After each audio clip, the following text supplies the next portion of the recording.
সাধারণ মানুষ যারা মহিলারা যারা মনে করছেন যে লক্ষ্মীর ভাণ্ডার বন্ধ হয়ে যাবে তৃণমূল না করলে, তাদের উদ্দেশ্যে কি বলবেন?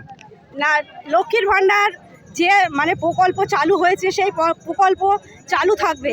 আমরা আমাদের সৃজনকে মানে আমাদের প্রার্থীকে আমরা বলতে চাই যে সরকারি যে প্রকল্পগুলো চালু হয়েছে আগামী দিন উনি যদি মানে সংসদে যান তাহলে আমরা ওনার কাছে আশা রাখবো যে আমাদের যারা মহিলারা যারা লক্ষ্মীর ভাণ্ডার পান তারা যেন লক্ষ্মীর ভাণ্ডার থেকে বঞ্চিত না হয়, তারা যেন ওই লক্ষ্মীর ভাণ্ডার পান। এবং দেখুন, আগে আমাদের কাজ, আগে আমাদের চাকরি, তারপর আমাদের এই লক্ষ্মীর ভাণ্ডার। দেখুন 500 টাকা দিয়ে মুখ বন্ধ করা যাবে না।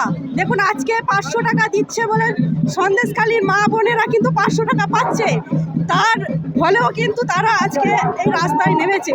কারণ তৃণমূলে যা দুষ্কৃতি, তাদের অন্যায় টাকা মেনে নেওয়া যাচ্ছে না। সেই জন্য আমরা আজকে আমাদের বামফ্রন্টকে সৃজনকে আমরা বেছে নিয়েছি। আমরা আশা করব যাদবপুর লোকসভা কেন্দ্র যাতে আমাদের সৃজন ভট্টাচার্য যাতে জয়যুক্ত হয়, আমরা এটাই আশা করব।